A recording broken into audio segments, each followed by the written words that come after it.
Hey, good morning, y'all. It's Hammer. Today is Wednesday, November 15th, 2023. I, of course, am with Originator Success here at the Daily Rate Lock Conversation, the only place on the web where you guys get to be a part of the conversation. Appreciate you joining. Remember, you can join me live each and every day, 9:30 a.m. Eastern Time. Coming to you today from the Toyota dealer, getting the windshield on the wife's truck fixed. So anyway, you guys know I won't let you down. I'm always here for you. Remember, you can join me live each and every day, 9:30 a.m. If you're watching on the replay, do me a favor, put hashtag replay. Let me know in the comments. Let YouTube or Facebook know that you're here. If you're here on Facebook, don't forget to give us a thumbs up, tag Anello, share this thing, maybe post this in a group. You can also, if you're on YouTube, make sure you hit that subscribe button and all that good stuff. So remember, you can sign up for our written lock advice, www.ratelockadvice.com. Get an email to your inbox each and every weekday morning with what's going on in the markets. You can also sign up for our text alerts, www.ratetextalerts.com. Last but not least, check us out at originatorssuccess.com. Find out how to get loans from Google and social media. Let's say hi to the live folks. We got Rob Stewart here. Good morning from Lafayette. Which Lafayette, Rob? I used to live in Lafayette, New Jersey. I don't know where else Lafayette is. Scott Mincer, good morning. Bobby Searson, Lisa Bollinger, good morning, y'all.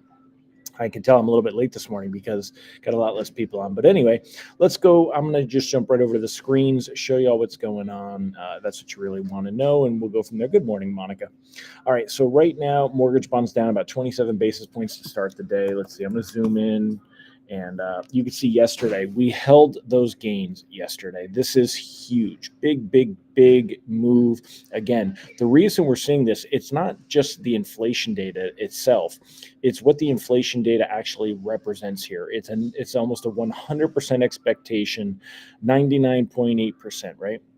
It's like, what was that? Ivory soap purity, right? 99.8. So there's almost 100% expectation that we are going to see the Fed hold rates in December, and that basically signals that the Fed is done raising rates. As we get to January, again, also no expectation of a Fed rate hike. As we get to March, we now start to see that markets, basing some probability that we could see a rate cut as early as March. And that's going to depend on where a lot of the economic data comes in. Right now, we look like we are all set for that soft landing, meaning, and let's flip this on here.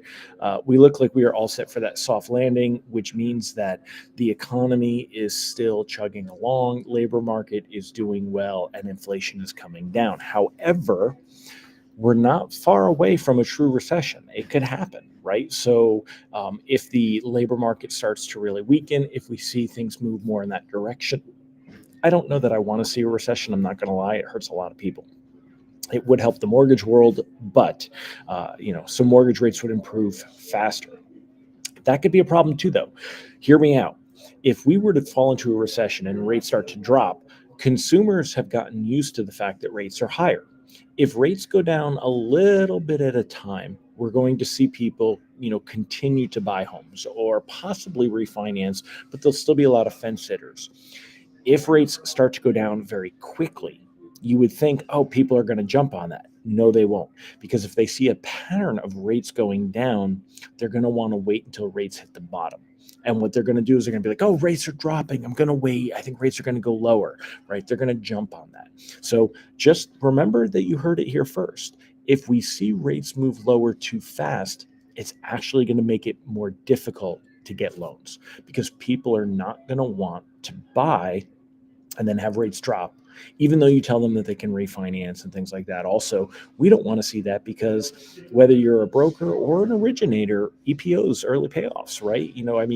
Recapturing commissions, recapturing all this stuff, we don't want to see any of that. So hopefully we see a slow, steady kind of drop on that. But let me go back to what we got on the screens here. I'll show you some more stuff here. All right, so taking a look here, right now, May is the big month where markets believe that there will be a rate drop. So right now we're looking at about a 50% expectation that that'll happen by May. By the time we get to June, Again, there's a 40% expectation. Only 16% believe we'll still be at 5.25. 40% think we'll be at 5.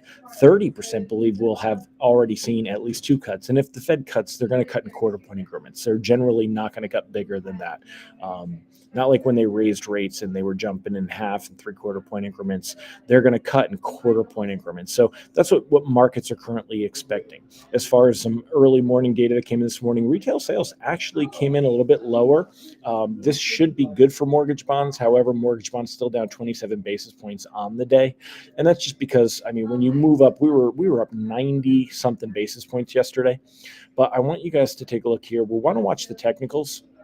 This green line, 99.37, we've fallen below that 100-day moving average. And I told you yesterday, this is going to be a technical that we want to watch because it's very difficult to stay above that. Now, we ended the day yesterday at 99.53 above that moving average.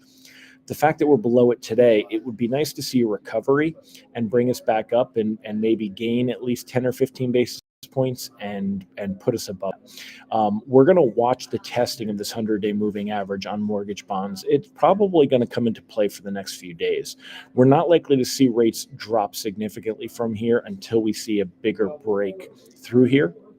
And we would probably need some more help for that. So, but we are likely to see rates stay low. Now, most rate sheets yesterday, Mortgage News Daily shows that we went from 7.58 to 7.4. So this is, only 18. This is a little more than an eighth, maybe a quarter in rate. When we drop 100 basis points, look at where mortgage-backed securities are. And let me know that you guys are hearing me okay, by the way. I'm watching the comments over here. Lafayette, Indiana. Lisa Bollinger said, I got you. Oh, Louisiana for Rob Stewart. Got you. Are you guys hearing me okay? Because I'm trying to keep my voice down. I'm in the lounge here at the Toyota dealer. So anyway, when we look over here, look at how, the last time that we saw rates at 7.38, we were back on November 3rd, right? So if we go back here, 7.38. Here you go. That was back at November 3rd. Look at where mortgage bonds were on November 3rd. They were at 99.14. 99.14. Yesterday we were at 99.53, and yet most rate sheets did not match the rates that we saw here. Why? Just too much, too fast. That's why today you shouldn't see rate sheets get too beat up, even though this is volatility, by the way. You saw we were at 27, now we're at 39. You're going to see more of this volatility. And anyway, with what's going on here, the expectation is that, we're, again, right now we're at 99.16, which was basically the same there.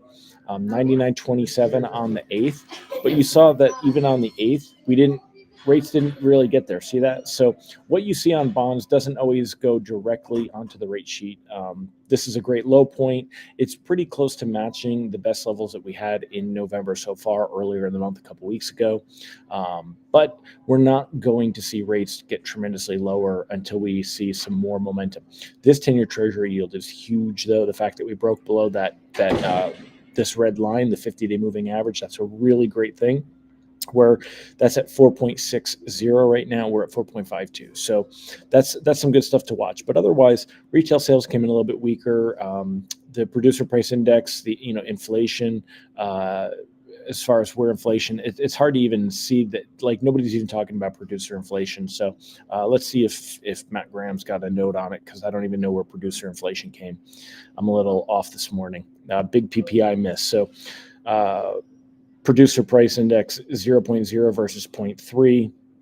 Headline minus 0.5 versus 0.1. So yeah, that's showing really, really good inflation numbers, and yet we're not seeing a big jump on this today. So it's just a little bit of a hangover from yesterday's improvements is the bottom line. But all right, y'all, I'm going to go ahead and wrap it up because I am here at the Toyota dealer. It's great to see all of you. Thank you for joining me, and I'll see you guys tomorrow. All right, so make sure 9:30 a.m. Eastern time. I'll see you then. Take care and make it a great day. Bye-bye.